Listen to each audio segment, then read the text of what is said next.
All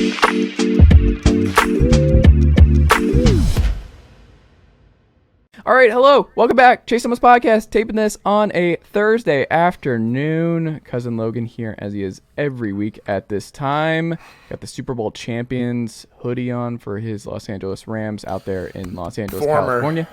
No longer the standing champs. No longer, but they have good odds, and we'll get into some 2024 Super Bowl odds because they were one that jumped out to me with how Vegas sees the 2024 or 2023-2024 Rams. But we also got Veterans Minimum, my good friend Nick over here in Vegas. Nick, what's up, man?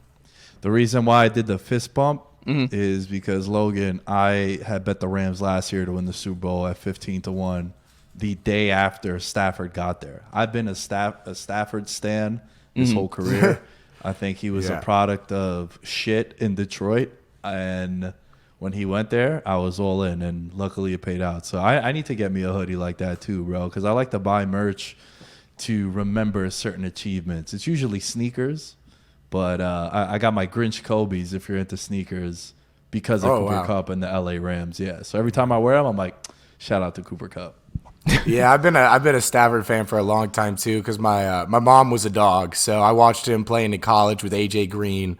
Loved that connection. That's my favorite Georgia team that I can remember from my childhood. And I've always said that, you know, when he came to Detroit, they hadn't won a game in almost 2 years. And then he went, and a couple seasons later, he led them on a 5-0 start. You know, that was just a complete flip around of the script. And, you know, as much as he did for Detroit, I just don't think there was enough around him for him to ever like succeed to the maximum of his capabilities. And I think that, when he got to LA, he had that team around him. And obviously we've been plagued by injuries. A lot of things haven't gone our way this year. But I was arguing with some people because I was at my brother Kyle's bachelor party last year for the Super Bowl. And so we were out at the Waste Management Open. And I just remember arguing with some kids about how good Matthew Stafford really is. And I'd put him in the top 20 all time easy for quarterback when you look at his stats and everything behind it. And I said, if he wins this Super Bowl tomorrow, because the Super Bowl was the next day. So I'm like, you got to put a Super Bowl, a ring behind it. But if you look at his stats, man, he is up there in the top 20 for almost everything that's important. So I think the thing that held them back was just wins, right? Which I feel like wins are not playoff wins. Or just like wins in general, right? How many years were the Lions just winning 5-6 games? And I think QB wins is not a real stat. I think ever since I saw Peyton Manning throw 4 interceptions to get a win in a playoff game, and then he threw for 400 yards and 4 touchdowns and got a loss, it's like, it's a very misleading stat. But I agree with you, man. I think Stafford, I was so happy that he won the Super Bowl, financial purposes aside. Because I think he was great, dude. I think you're just a product of your environment, and sometimes it's dope when you're the number 1 pick, but you're also going to a shitty franchise for the most part, unless there's a trade that goes down and you mortgage the future for that guy. But more times than not, especially the Stafford era, it's like, well, they won 2 games in 2 years. So and I also think with Stafford too, there's some quarterbacks, like you're already seeing it, like you saw it a little bit this year with Jalen. Right, in Philadelphia, where it's like, you have the A.J. Brown trade, and that kind of set them apart. It's like A.J. Brown was this just cheat code deep, and he was someone that Jalen could rely on and can trust. And it's not, it's just silly the way we evaluate quarterbacks sometimes, where it's like, he has this guy. Matt Ryan dealt with it in Atlanta for years, where it's like, he's got Julio. So, I mean, obviously he's going to put up good numbers. Obviously he's going to be good. He had maybe a top 5, top 3. You can make the case that Calvin Johnson's the most talented wide receiver of all time. Yeah. He didn't have the career, obviously, but talent-wise, like if you had to pick one quarterback or one receiver, with his size, I think I'd have to go with Randy Moss, but Calvin Johnson definitely second to me. Right, but I mean, I don't think you can go wrong, and that's the whole thing. It's like Calvin Johnson is an all-time great. And I think people just kind of hit Stafford for that, where it's like, I mean, he's got Calvin Johnson out wide, like he's got dudes, and I mean, let's see what he looks like without that. And wide receivers don't play defense, and that's a huge thing. It's like you could have the best quarterback wide receiver combo of all time and still lack success as a team overall if your defense is letting up, 40 points a game, I don't see you going to a Super Bowl. Yeah, for sure. Well, speaking of the Super Bowl, what did you think of what ended up happening on Sunday afternoon? Was it about how you expected, Nick? Did it play out about what you had anticipated? Were you feeling Chiefs going in? What did you end up betting on Chiefs Eagles on Sunday? Yeah, I was relatively high on Kansas City all year. I actually picked Mahomes to be MVP at 10-1 at the beginning of the season, and I coined it the FU year and also the y'all must have forgot, because you got to remember a lot of things with sports betting is public and narrative driven. And what was the conversation around the Chiefs? They lost Tyreek, right? Tyreek's a hell of a talent, top 5 wide receiver. And you even had subtle shots from guys like Keenan Allen, guys like a couple of DBs and defensive players, I should say, on the Raiders saying, oh, we're going to see how good certain people are now that number 10 isn't there, right? And it was shots at Travis Kelce. It was shots at Andy Reid and Pat Mahomes. So I coined it the Mahomes y'all must have forgot year, because I think he's the best quarterback of all time already from a talent standpoint. I don't think I've ever seen a guy as good as him. He's not the most accomplished. That's Brady. But, like, why do we have to wait until it's all said and done to coin him now? If you look at the 5 years that he's been a starter, it's like AFC title game every year, 3 Super Bowls. He lost one of them, which his offensive line was completely in shambles going into that game. So it went, Chase, basically how I thought it was going to go. High score, and I love the over. I did pretty well on side and total for the Super Bowl. A couple of props I did great, but the props I went big on is where I lost. But it went kind of how I expected. I felt the biggest talking point was the Eagles' defense coming in, and I thought it was very misleading because you could look great when you're playing, and I'm a Giants fan, so I feel comfortable saying this. Like, when you're playing Daniel Jones twice, when you're playing Justin Fields, you're playing Taylor Heineke, and then you play Pat Mahomes, it's like, oh, shit, this is the alpha of alphas. And they kind of got torn up, man. He went 13 of 14 in the second half, and the only incomplete was a throwaway. So it went exactly how I thought it was going to go. What about you, Logan? I just didn't expect that high scoring of a game. I think the highest scoring Super Bowl of all time, 75 points, and what was it, 73? That it just surprised me. They covered the over. They went over before the half, which was insane to me, because I was telling you last week that I just haven't seen a Super Bowl very high scoring in a long time, like super competitive. We've seen a lot of just people scared to, move the ball because this is their first time in the big spot. And so I just didn't expect that. I won some bets. Like I told you, I spun that wheel, and so I had the Chiefs already since like the beginning of the season at plus 2,400, and I bet like $5 on it, so I won 120 on that. I bet on the AJ Brown scoring the second touchdown for the Eagles. That was plus 400. Won like 200 on that, and then I screwed over myself and my buddy because I told him there's no way they're going over 70 points. He bet 60 to 70 and 50 to 60 was going to be within those points. And he's like, and I'm like, dude, no way it goes over 70 points. And we're just sitting there like at the sports bar, and he's just yelling at me in front of everybody. And I'm like, bro, like, you can't blame me that this is one of the highest scoring Super Bowls of all time. But yeah, the game, I didn't expect it to be that tight, that many mismatches. But I don't know why the guy's complaining. He bet him like $200 on the Chiefs at halftime. So did you do a halftime bet, Nick, or no? No, I didn't. It was very tempting to take Kansas City, but I was already in for a significant amount of money from the beginning. So I'm like, you know what, let me not chase it. And also, I didn't know what Mahomes is going to look like at halftime because he's limping off the field. And it was concerning. I was sweating it out down 10 going into half. But I would say that would have been a great time to live bet them. Obviously, it's easier to say now, but you got to look at it from like the track record of Kansas City. They play so much better in the second half. We've seen Mahomes do it. And I felt like the way the game was going, it was up for grabs. So if I didn't bet it from the beginning, I probably would have dove in at halftime. But it would have been dumb for me to go chase it, especially when I was already double invested. down on it. Yeah. I don't like doing that, man. I'd rather just put my bet in from the beginning and then just go from there. Now, if I didn't bet it from the beginning, 100% I would have dove in at halftime.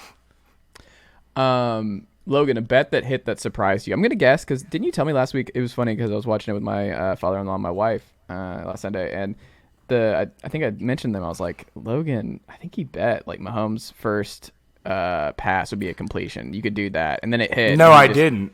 Oh, you didn't end up betting it? No, remember I told you. If you were watching last week, I'm a complete moron. So my betting site, I sent you that picture. It whited out all the yes or no, so you couldn't see if it was a yes or no. And, that's what you meant. And okay. I think it swapped or something. I'm telling you, I saw a bunch of these bets, and I looked at them with my friends, and I'm like, these are different now, right? And I just think my site might have glitched, but it was plus 200 incomplete pass, not plus 200 complete. That's what I was trying to tell you. I misunderstood what you were saying there. Okay. But like I sent you that picture where you can't see yes or no. And for some reason, I thought that the yes was like plus 200. So I thought, and then I realized, no, it was definitely not the bet. So it was like minus 271. So yeah, it would have been a very stupid bet if you made it, but you won, right? Yeah. He completed the first pass, but yeah, I didn't bet it because I realized how dumb I was. I also in terms of prop bets, because they're so fascinating for the Super Bowl and what people dive into, like the Chris Stapleton one. I just imagine people all over the country like on the timer with their watch, like just watching to see if he goes over 2 minutes, because I think every male country singer the Super Bowl to this point has gone under 2 minutes for whatever reason. And you just are, I just can only imagine guys just sitting on their hand, like just, what, Chris, wrap it up. Chris, you're hitting that note a little too hard. That's my bet that did not hit that I am most interested in, because I can't find too many things from the actual game, but I still don't understand if most people won their bet or lost their bet, because every site, has a little bit of a different, they have a different time. But like somebody says it was 2 minutes, 1 second, 0.99, 1.99 seconds. And I'm like, is that the real time? So I guess a bunch of people won, a bunch of people lost. I'm still confused on all that, but I think he went 2:02 exactly. Some people pushed. I think on the FanDuel website. But yeah, that bet, like, that surprised me. I was like, why is there so much confusion on who won and who lost and how long this country singer sung our national anthem? Nick, did you get into any Rihanna bets or no? No, and to touch on what you guys are talking about with the national anthem, that's why a lot of those bets I never make, because those are subjective bets. And oftentimes, a lot of sports books, especially the traditional ones, they won't offer that, because it needs to be a archived box score for it to be graded. Because if we could go to any Super Bowl in history, and we could find out how many receiving yards the leading receiver in that game had. But these are subjective, right? Like, I remember bets in the past used to be whenever the Patriots would go, are they going to show Giselle in the press box? Is Giselle going to make an appearance? But definitely. Then it became something where, like, does she need to be directly in the shot? What if she's over here? Is she in the shot, like half her body, but they're highlighting Robert Kraft? So those are bets that I try not to make. However, the biggest bet I ever made in a Super Bowl was an exotic prop, and I told this story on my show, where when the Super Bowl was in San Francisco, Super Bowl 50, I got so drunk in the pregame that the only thing I remember, and this is a true story, the only thing I remember was I went and I kissed my boy's TV because they showed Eli Manning. I'm a big Giants fan. And they showed all the Super Bowl MVPs coming out. And then I just passed out. And the biggest bet that I made was I put $900 to win $300 that they were going to show Alcatraz and the Golden Gate Bridge. And I was like, bro, there's no way. It's like it's like a city landmark in San Francisco. A couple years before the Super Bowl was in New York, they showed Times Square, right? In Arizona, they show like the desert, right? When the Super Bowl is going to be in Vegas next year, I mean, Raider Stadium is on the strip, but they're going to show the cut of the whole strip going up and down. And I remember just waking up and being like, dude, did they show the bridge? Did they show the bridge? And then I didn't even check my account because I was so hungover. And then the next day I checked my account and I saw that the money went in. So they did show the bridge. But I know I kind of went on a tangent there. I don't like making bets like that, dude. That can't be tracked. And a lot of sports books don't as well. That's interesting. What was the biggest bet that hit that surprised you? It doesn't even have to be a bet that you made, Nick. What was the biggest one that surprised you? I think Jalen Hurts scoring 3 touchdowns was like 25-1. I saw in some places, which I stared at, I looked at, but when I bet my props, I try to bet them on how I think the game is gonna go. So I felt like I was big on the Chiefs coming into it, so I saw the Chiefs winning.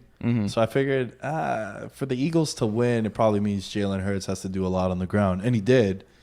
And I think you can make a strong case that if he didn't win MVP in that game despite losing, I don't think we'll ever see a loser win MVP because he played lights out. So I think that one was pretty wild. And then also, do you guys know what an octopus is in sports betting? You guys ever heard that term? No. I didn't hear about it until Tuesday of this week. But there was a bet that you could have made called the Octopus. And it's when a player scores a touchdown and then scores the ensuing 2-point conversion. They call it the Octopus. I had never heard about it, but I saw some books offering like 12-1, 18-1. PointsBet in New York offered 40-1. And Jalen Hurts ended up scoring a touchdown and then a 2-point conversion. And I found that fascinating. It was one of those exotic props that kind of might have been like me. I didn't bet it. I was like, I don't know. Like, do they mean an actual octopus? Like, I know there's some. I think it's the Carolina Hurricanes. I could be wrong, but they throw like octopuses and like the squids. Red Wings. Oh, it's the Red Wings. Yeah. Okay, yeah, but I remember it was some like red hockey team that would throw shit into the rink. So I was like, oh, is it going to be a fan throwing something? Like, I didn't know what it meant, so I didn't bet it. But after the fact, I saw it, and I thought that one was pretty interesting. I love the idea of sneaking in an octopus, like finding a way to sneak in an octopus so they can throw and cash in here. I love that idea. What were you about to say, Logan? I just want to mention there has been a player on the losing team to win a Super Bowl MVP. I knew there was one. His name is Chuck Halley. It was Super Bowl V. Yeah. And is the only player on a losing team to receive the award. So not in like a very recent memory, but there's been one guy ever. Yeah. Couldn't tell you what position he played, but somebody on a losing team has done it once. But I doubt, yeah, you're right. I doubt we'll see it anytime in our era.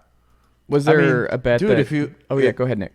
My fault, Chase. But if you think about it, like it had to have been him, or else it'll never be him, right? Like he scored 3 touchdowns, threw for a touchdown, put up over 300 yards. He was like 27 of 38. He had the one bad play where the ball I was about to say hand. people are just gonna blame him for that forever. They're gonna be like, oh, the fumble that cost you the game, because that's what everybody's looking at it as right now. They're saying if that fumble didn't happen, if that play didn't happen, you guys are world champions. And I just don't think that's how it is. You know, you go out, you put out a lights out performance with one little mistake that you can't even totally say is your fault, and then people are going to criticize you. So I agree with that. You're right, dude. And if you think about it, like despite that, they were still up 10 at halftime. It wasn't Jalen Hurts' fault that Mahomes just went absolutely bananas in the second half. So yeah, it's a lot to dissect, but I don't think it's fair to hold that against Jalen Hurts. Like it happens. Like Brady threw a pick 6 in a Super Bowl and they won. So you can overcome that. You need the rest of your team to step up as well. Well, they were playing the other Atlanta way though too, where it's like, oh, we were robbed of a Hurts all-time moment. It's like, well, no, he could have just fallen. Like the field was terrible. He could have just just fallen over, fumbled again. Like you have no idea how it would have gone for them to go 80 yards up the field against the Chiefs. Like you have no idea. So we can't pontificate. And that's the whole thing with the fumble people were citing is that like, hey, don't put you're not in a position where a holding call dictates whether or not you win the game if you don't have that fumble. Or you also got, I mean, a couple other calls that went your way, right? Like you had the Dallas Goedert tight deep post where he pulled it in double coverage, but you watch the replay, it was like that wasn't a catch, but Andy Reid challenged it, lost, so they got a break there. They got a break with the Miles Sanders fumble. That was not a fumble because they called that originally and was returned for 6. in real time, I thought it was a fumble because like that's one of those where there's some plays, and football is unique in this way, where in real time something can look completely different than what it looks like on when you slow it down. Like it just when you slowed that play down, you're like clearly not a fumble. In real time though, you're like, oh, he turned upfield, he caught that, turned upfield, got launched. That's a fumble. But it's just funny, like those kind of bang bang plays, like it just looks so different when you slow it down versus when you see it in real time. And that's just the nature of the game. It's like Theo Ash, friend of the program and Blue Wire legend, has mentioned this, and he was going to war, man. Shout out to Theo for being like, I'm just doing the Jon Snow, pulling out the sword at Battle of the Bastards against all the folks saying like getting mad about the holding call against Juju. And it's like there's 60 minutes in a game. Every play matters. Every single play matters. It's not just one play that defines it. Like there were other opportunities. Like they didn't get home. Patrick Mahomes did not get sacked once. They didn't get home against an injured quarterback once. Like there's so many other things that go into winning and losing a football game than just one play. And it was also a hold though. Yeah. So like it's the guy said it was a hold. Yeah, you can. Yeah, that was the best part about it. Mm-hmm. And I said the same thing on social media and on my show as well. How you can disagree with the timing of it, but you have to agree that it's the right call. Mm-hmm. Like it was the same thing when Mahomes got hit late out of bounds in the AFC title game. I mean, that one was worse because that was like super blatant. That was like a dumb play on the defensive players. But does it suck that the game ultimately gets decided on that, and that's what people are going to remember? Yeah, but it's also the right call in both instances. So I didn't have no problem with it. It was the right call. Same. More likely to be back next year, the Eagles or the Chiefs, Logan? Oh, definitely the Chiefs. Yeah. Just more likely. It's not that I'm saying that the Eagles can't do it or won't do it. It's just when you see the history of the Chiefs playing in, 3 out of the last 4 AFC championships? No, right? They made every one. Mahomes all 4 of them, and but they lost the one to the Bengals, and then they lost the Super Bowl. Yeah. So they have 2 Super Bowls, but they've made it to the championship every year. I don't think you can argue that team won't be there as long as they have a healthy Mahomes behind them. Because, like you said, everyone said, oh, Tyreek, isn't going to be there anymore. How's this going to change the team? And like Nick said, you must have forgot. I'm Patrick Mahomes, and it wasn't that I didn't think that Patrick Mahomes and the Chiefs were going to have a dynasty. It's just I think that they needed that Super Bowl to officially kick it off. Because a dynasty to me, you got to win more than one chip to really. Because I don't think any team Peyton Manning ever played for was a dynasty. I don't think that Brett Favre ever ran a dynasty. I don't think Aaron Rodgers has ever ran a dynasty. They've all been competitors. They've all been contenders every year. But to have a dynasty, you have to have something like Joe Namath or Tom Brady or Terry Bradshaw. You got to have a lot of championships, one team, in order to build a dynasty. And yeah, I think that they have officially kicked it off, and I wouldn't be surprised for them to win a back-to-back Super Bowl, which is very rare. And this is one of the only teams I wouldn't be surprised, to do it. I think we're in an era. Like, it's funny. Do you remember, like, Nick, you remember, like, the 2000s, what was defined by? Like, how many years in a row was it where either Big Ben, Peyton, or Brady made the Super Bowl out of the AFC? It was something preposterous, where it was only them. Right. It was like over a decade, right? I think it was, like, around 11 or 12 years in a row where it was one of them 2 were in the Super Bowl, yeah. And you're talking about the new one. The new one, the new 3, I think, is going to be Allen, Mahomes, and Burrow. Like, I think that's where we're at with the AFC. I think we're going to see some sort of just your turn, my turn, with Mahomes getting the most out of it. I don't get it with Allen, bro. What do you mean? What do you not get about Allen? Number one in offensive DVOA this year. I mean, he's healthy. He seems like he's going to be an MVP candidate each and every year. Like, what do you not get about Josh Allen? I'm interested, Nick. I don't get the infatuation with Josh Allen and the Bills, and I think a lot of that might have to do with like how entertaining their fan base is as well. I was so off Buffalo this entire year. First of all, rule of thumb: when the whole world is betting and picking you to win the Super Bowl at the beginning of the year, don't chase that. They had the most action amongst like 7 or 8 different sports books tracked that everyone was picking Buffalo. And I thought that they were seriously flawed. They still can't run the ball. they are overly reliant on Josh Allen. And I know you might be saying to yourself, dude, every quarterback is, but not like Buffalo. He's their short yardage back. He's their main running game. He's their quarterback, obviously, and all that comes with him there. And then their secondary they got decimated by injuries. They lost both of their safeties. Tre'Davious White was coming back from an ACL. They had a rookie starting. Dude, the first 8 weeks, they had 2 rookie DBs at cornerback. And they just had a lot of flaws. And I think you're right with Burrow. The thing that's interesting about Cincinnati is they don't give a damn about the Chiefs. They think they're better than the Chiefs. They still think they're better than the Chiefs. And it's cool to have that because they remind me, and it's interesting that they're in the same division, they remind me of how Baltimore felt about New England during the Ray Lewis, Joe Flacco era, where it was like, everyone's afraid to go into Foxborough. Everyone's afraid to play New England. Like, nah, bro, F that. We're coming. And they would always give the Patriots fits. It was it was always like a field goal game or a crazy late touchdown. And that's how I think Cincinnati and Kansas City is going to be. But to me, I think it's without question, like Logan said, it has to be Kansas City. The fact that they won the Super Bowl this year, having lost a $30 million wide receiver, having already paid your quarterback north of $40 million, because usually when you pay your quarterback, then it's like, all right, man, we got to lose this piece, that piece, this piece. And they had 7 guys record a stat in the Super Bowl that were rookies this year. And he had an MVP season with Juju Smith, Kadarius Toney, MVS, all guys that their teams just let go, and a rookie in Sky Moore.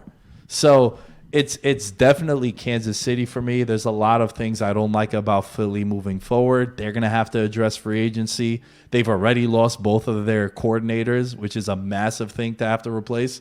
And they went 8-1 in one-score games. That's a real thing that sports bettors look at. Like, year to year, it's hard for you to replicate you being that great. I could tell you right now, full fade, taking the under on the Vikings next year. I knew you were going to say that. It's hilarious. I was waiting for you to say that. I'm like, this is the Vikings to a T next year. Yeah, it's the Vikings to a T. It could be the Giants as well. The only thing that the Giants have going for them is that, yeah, they made the playoffs, and this isn't me being biased. They're also going to play a third-place schedule next year, which is massive, right? Philly, first place in their division. The Vikings as well, and they had amazing records in one-score games. Those are 2 things that you're going to have to really, really consider when you're making your predictions next year. And it's just, I think the NFC is going to be better than people think next season as well. So you have that factored in too. What's the current? Do you know the current odds on Daniel Jones returning to the Giants?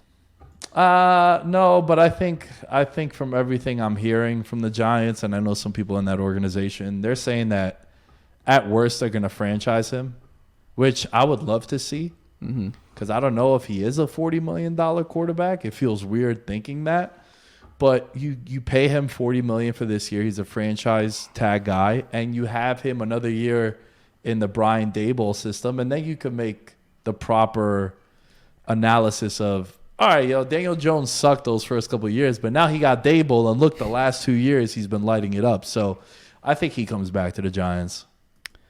Logan, when you look at the favorite the 2024 favorite Super Bowl favorite odds, who do you like the most? Are you going to say Rams here when you saw the Rams number? No, I don't like to be biased. Like, I understand, I would have loved to say the Rams, and I was thinking it, but I'm not going to be biased. I don't like those odds the most. I'm happy with the Super Bowl we got. I like to live like down in the real world, So I'd love another Super Bowl this year, but if I had to bet on it, I'm not going to. I don't like our odds. I just don't like it. So, which is actually surprising because one of my teams is the LA Chargers, which is, feels wrong, but I do like Justin Herbert. Plus 2,200 for the Chargers to win the Super Bowl. I feel like if they just can get their crap together, they can at least be contenders. It's like you lost to the Jaguars up by 27 points or something. It was brutal. Yeah. Yeah, that was just It's like people went to sleep during that game and woke up and found out their team won and lost because My dad of how was here, boring and I told it was. I told my dad and my wife, I was like, Chargers are losing this game. Like, no question. I was like, as long as this is a 4-score game, Trevor Lawrence is coming back in the second half. If it gets to 5 scores, they lose. But if it's 4, this is the most Chargers thing ever because they are the Falcons of the AFC, and that is the case until proven otherwise. That is a cursed organization, man. They cannot. I can imagine Uncle Bob just being like, "Okay, Chase." Yeah. Okay. No, I mean that's the Chargers are a good one. It's interesting to bring up the Jags because that's who I was going to say. I think the Jags at that number. Here's what people overlook, and the Jags are plus 2,800. Trevor Lawrence made the leap. 28? Yeah. I saw on my side. I think that they were, or what I saw today. I thought they had better odds than, or worse odds than the Chargers. I thought they were like plus. Chargers are 22-1 is what I'm looking at here, and the Jags are 28-1. Oh, okay. Yeah, I must have been wrong. But the Jaguars, like, here's what happens in the NFL, and this is why I picked the Jags to win the AFC South before the year. Deshaun Watson never had a good team around him, right? Like, the Texans were a trash organization for the majority of his time there. It didn't matter. Like, the AFC South was just a dumpster fire, and he was just going to walk into winning the AFC South over and over again because he was just at that level. He's a top 5, top 7 quarterback year in, year out. Trevor Lawrence is now a top 5, top 7 quarterback year in, year out. Like, we've seen it. He's made that leap. Those kind of quarterbacks, when you make the leap, they're in the conversation every year. It kind of speaks to like the dynasty stuff we were talking about, where it's like they were contenders every single year. If those guys are healthy, those teams don't fall off. Like, they just don't. It's why I'm scared of the Vikings. I'm scared of the Lions. I'm scared of some of these other teams where it's like there's a little bit of, I'm like, I don't know, man. Like, I don't know if they're those guys. I don't know if they're the needle movers where you can just trust them year over year to keep the thing afloat. Jared Goff, the Kirk Cousins, even the Dak Prescotts, to keep this thing humming year over year, especially when Dak is eating up so much of the Cowboys cap at this point. I just look at the Jags where I'm like, oh, you're not having to pay him much. Calvin Ridley's entering the fold, so they're going to be able to go 11 personnel with Christian Kirk, Evan Ingram, Travis Etienne, Zay Jones, like I said, Christian Kirk. I just look at them where I'm like, they're going to gobble up a bunch of AFC South wins. It comes down to who gets a 1 or 2 seed. I think there's a path there for them to get a 1 or a 2 seed next year. I think right now, for me, the Jags is where I lean. Is the best off-season bet of a Super Bowl team is Lawrence and the Jags. I think they are right there. What do you think, Nick? Yeah, that was one of the teams. So I gave out 3 borderline long shots, and I think anything over, like, technically anything over 10-1 is considered a long shot. Mm-hmm. I did like the Jags. You're right. They do have a strong case to be a top 2 seed. Mm-hmm. I know he's a piece of shit, but I think the Cleveland Browns are very intriguing as well. Mm-hmm. I know people are not happy with Deshaun Watson, and people get really angry when you mention anything pro Cleveland. But at 35-1, I think they are very, very intriguing because I was someone that felt like outside of Mahomes, he might have been the second best quarterback in the league. That last year that he had with the Texans was unbelievable. They won 4 games, I think it was, but dude threw like 28 touchdowns, low number of interceptions, and he had nobody on his team. Like, right. That was the definition of like carrying of an organization. And Cleveland has a lot of playmakers at all levels of the field, offense and defense. So I think they were interesting at 35-1. And the other team in that same range, man, it's Denver.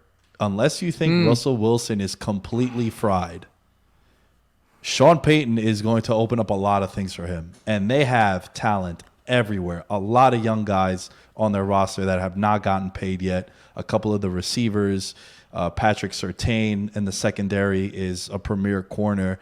And they had the number 1 defense in football all of last season. And the only reason I made a lot of money on the Broncos last year, dude, anytime they were catching a lot of points, and people would tell me, yo, it's the offense sucks. The offense sucks. It's like, yeah, it does. But we're betting on the defense. And they covered some big games last year. So unless, and we'll find out very quickly, like within a month, we'll find out. But Denver could be a problem next year unless Russell Wilson is completely cooked. That's the way I'm feeling. I don't see Denver being any better next year than they are this year.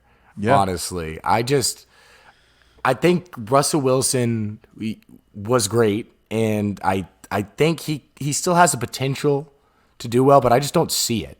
I don't see him coming in next season and doing it. I feel like his mojo is just gone. He went from being this guy that everybody idolized and everybody thought was so cool to being the Danger Witch guy in a season where his teammates are even talking shit about him on the planes, saying that he was doing high knees the whole time, laughing at him. How do you feel secure? How do you feel like part of the team when your teammates are mocking you behind your back and talking to the media about you? I know he's sticking around. Obviously, it doesn't bother him enough to leave, but I don't think bringing in Sean Payton is going to be enough to fix this train wreck that's going on right now. I also think two things here. One, no head coach in the NFL ever has made the Super Bowl with two different teams. No one's done it to this point. So that would be something that would sway me a little bit. Andy Reid, bro. Oh, Andy Reid. Outside of Andy Reid. Reid. I was thinking, that didn't sound... That's not the stat. He's never won two Super Bowls with two different teams. Oh, excuse me. Okay. So because Andy Reid didn't win one in Philly. That's the stat, is no one's won two Super Bowls. That was the stat. Yeah. So no one's won a Super Bowl with the Saints and then go somewhere else. Like, that was the stat, excuse me. Yeah, no one's won a Super Bowl with two different teams. That's what it was. Because even Parcells never did that, which is interesting. That's one part of it. The other part of it is, I think home field advantage we've learned in this sport is so critical to this stuff. Like, obviously the Chiefs right there, home field advantage. The Eagles right there, home field advantage. You just get a better path. Like, it's just, the season's a gauntlet. You get a better path, and it matters so much come playoff time. Being that number one and just having that bye is so critical that the Broncos are never going to be ahead of the Chiefs in the standing, where I'm like, they're going to have to go from a wild card team to the Super Bowl. That's what scares me about, like, the Raiders. What scares me about the Chargers especially is they're going to have to do it as a wild card team most likely, because barring a crazy injury, knock on wood, to Patrick Mahomes that knocks him out for a big portion of the season, they're going to have to do it as a wild card team, and it's just, it hasn't happened that often in the NFL. But I could see the Chargers being a wild card team before the Broncos. That's all I had to say about that division. Is with a young Justin Herbert, that guy is not getting worse by the year. He's getting better by the year, and he threw the most passing touchdowns in the first two seasons, first season for any NFL quarterback as a rookie. He is somebody that stands out to me that I think when you give him the time, you'll see how great that man can be. Because I think, he's up there with Trevor Lawrence and quarterbacks like that, just a very elite caliber. And yeah, he played at Oregon, but I think if he played at an SEC school, that man could have won a Heisman. But he decided to stay hometown, and I've seen him play in person, watch him all the time, and I'm a Rams fan, and I can honestly say I like that quarterback as a Chargers player. It's also never a good sign for, if you're a Cowboys fan, like, you move on from your offensive coordinator and within less than 24 hours he's picked up by just a young guy. Like, just immediately teams are like, oh, Kellen Moore's available? All right, yeah, like, absolutely. Why would he be available right now? Like, the Cowboys, I'm selling that big time. Brian Schottenheimer and McCarthy calling plays next year. No, I'm moving on. You could not do anything to get me to bet anything Cowboys next year. Yeah, you can't do that. They're just gonna flame out like they always do at the same spot. Yeah. I will say, man, I know we don't like betting the favorite, but if you believe in Kansas City, now is the time to take them. You're probably not going to get a higher number. I used to make this case way, like, back in the day with the Patriots, how they'd come into the season 6-1, 7-1, 8-1, and you're saying to yourself, those aren't high numbers. And then come playoff time, they're plus 200. And you're like, dude, they're going to be, if you want to bet the Chiefs, you have to bet them as soon as possible, because they're not going to get, barring injury, like you mentioned, to Mahomes, you're not going to see them at 20-1 or 30-1. Like, they're going to win 12 games, 13 games like they do every year with him. And then come playoff time, they'll probably be the 1 seed. And then before you know it, they're going to have to play 2 games to get to the Super Bowl, and they'll be plus 175 or plus 190. So betting the Chiefs now is the route to go if you think the Chiefs are going to be there again. One here. Are you going to bet any XFL, USFL, Nick? Are you going to dive into that? Nah, man. I stick to 4 sports that I bet on. It's NFL, UFC, soccer, and NBA playoffs, not regular season. I don't bet the regular season. It has to be very, very calculated and very. I have to really like the spot. Like I made one NBA. No boxing. Bet. I'm surprised you don't do boxing at all. No. That's even more corrupt than anything. I don't like that. Judging is tough. I mean, I just told you I bet on UFC, and there have been times where I feel like I got robbed in decisions. How did you feel about that fight this week? I thought it was fair, man. I wasn't too upset. 49-46. So that upset me. Yeah. That you don't deserve a job here, sir. Yeah. You see, I feel like I'm pretty honest with my assessments of fights, and like I had it 48-47 for Islam, but either decision would have been cool. But when you come out and you say a score like that, you're like, all right, man. You weren't watching. What is happening? Because I watch all the fights, bro. I don't watch just main cards. Like, same. Yeah, I watch all of it. I watched the LFA this week because my buddy from high school actually made his professional debut, and fortunately he lost as like he was a minus 260 favorite, and the guy was a wrestler, and my friend's a Muay Thai guy, and he was giving him the business on the feet, but it just what bothers me the most about UFC, before we'll go back to football, but what bothers me the most is we don't mark takedown, or we mark takedowns as a stat, but we don't mark knockdowns. If I punch you in the face so hard you hit the ground, that should be a stat. But if I tackle you on the ground, that's a stat, but not if I hit you so hard that you're on your back. And I think you either need to get rid of both knockdowns and takedowns and just look at control time, or have both, because it's not fair to a striker that's knocking you on your ass and, getting on top of you, because that's not a takedown. Yeah, it's a fascinating conversation because, if it's a 5-minute round, us two are fighting. I've hit you with 57 significant strikes, and then you clip me with 30 seconds to go and drop me. You had the biggest moment in that round. Who won the round? Right, but that's what I'm saying. You could get rid of. I don't mind getting rid of takedowns and not having knockdowns. But I'm saying if you're gonna have takedowns, because that's like what you said, you could be clipping somebody for the entire fight, and shot after shot, have 60 shots, and then they take you down a couple times, and now we've got an even fight here, and that's not how I see it at all. Yeah, it's weird, man. I feel like the one change they could make is adding 2 more judges, get it to 5. Why have 3? And having more eyes are just going to make it a little bit easier for the judging to go in the right direction. Yeah. And then it's also like, in that 4th round, Islam Makhachev had Volkanovski's back for 3.5 minutes, but was kind of just like the opposite of lay and pray. He kind of just had him, and even Volkanovski was hitting him from behind, and he was telling him, "Is that all you got, you little bitch?" And he's hitting him. So it's weird, man. The judging is always going to be flawed because you have actual people. You have the human element. It's the same thing with instant replay. Like with instant replay with the NFL, we slow it down. Like Chase was saying before, we slow it down. We watch the replay, and we nitpick at something that's at like 0.001 play speed. And it's like, shit. It's easier, but in the heat of the moment, that's why baseball was so late to the party, because they love that human element. But I think that's just sports, man. And when you have the human element, it's always going to be flawed. Right. And I can't wait to see round 2 of that. But back to football.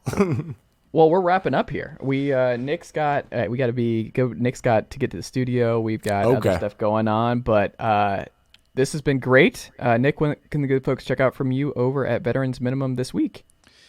Veterans Minimum on all social media. We did a Super Bowl fallout. We did an NBA All-Star break sort of mixed review. The NBA regular season is becoming less and less interesting by the week. And I think that's a big problem for the league. I mean, they had the Celtics' whole starting 5 sit out on national television last night.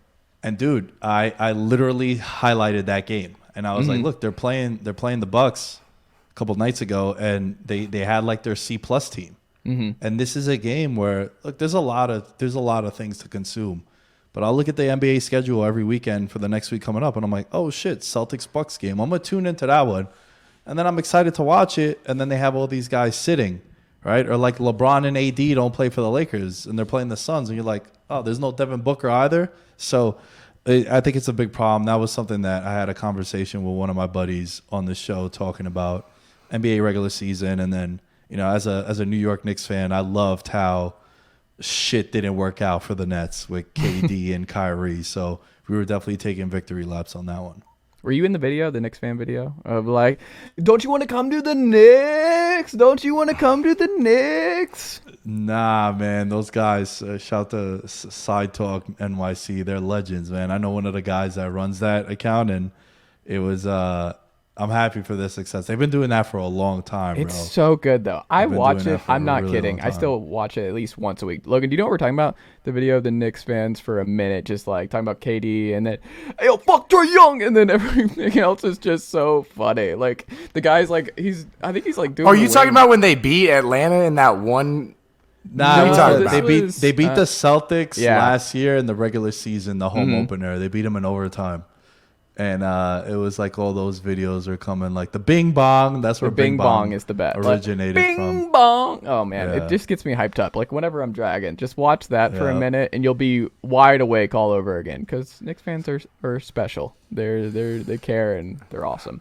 All New York we'll go fans. subscribe there, YouTube, Apple, Spotify, all the good stuff over on Veterans Minimum, and support Nick and the crew over there, and also support all of our great shows all across the Blue Wire platform. We got all kinds of great shows. Chris Long, we got Greenlight, we got Road Trippin', we've got all kinds of stuff over on our podcast network. So go check all those out today. Cousin Logan, Nick, thank you as always for the time, and we'll have to do this again soon. Let's do it. Thanks for having me.